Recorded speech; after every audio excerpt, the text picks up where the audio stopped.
Every time I think about those kids, it gets me mad. And by the way, it happens on the streets of Chicago every day.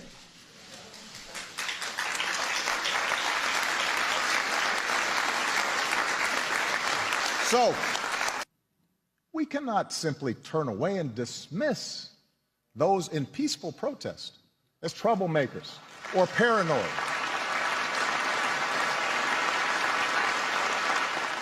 Whether you are black or white or Hispanic or Asian or Native American or of Middle Eastern descent, we have all seen this bigotry in our own lives at some point. We heard it at times in our own homes.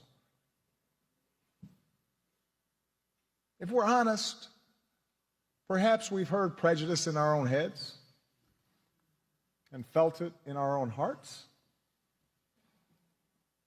We know that. And while some suffer far more under racism's burden, some feel to a far greater extent discrimination's sting. Although most of us do our best to guard against it and teach our children better, none of us is entirely innocent. No institution is entirely immune. And that includes our police departments. We know this.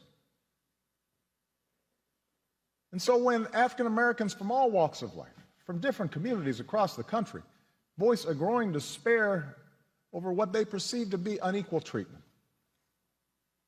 when study after study shows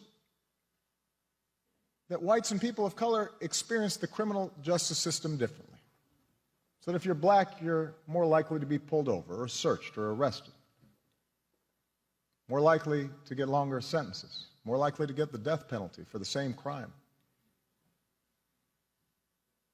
When mothers and fathers raise their kids right and have the talk about how to respond if stopped by a police officer, yes, sir, no, sir, but still fear that something terrible may happen when their child walks out the door, still fear that kids being stupid and not quite doing things right might end in tragedy, when all this takes place more than 50 years after the passage of the Civil Rights Act, we cannot simply turn away and dismiss those in peaceful protest as troublemakers or paranoid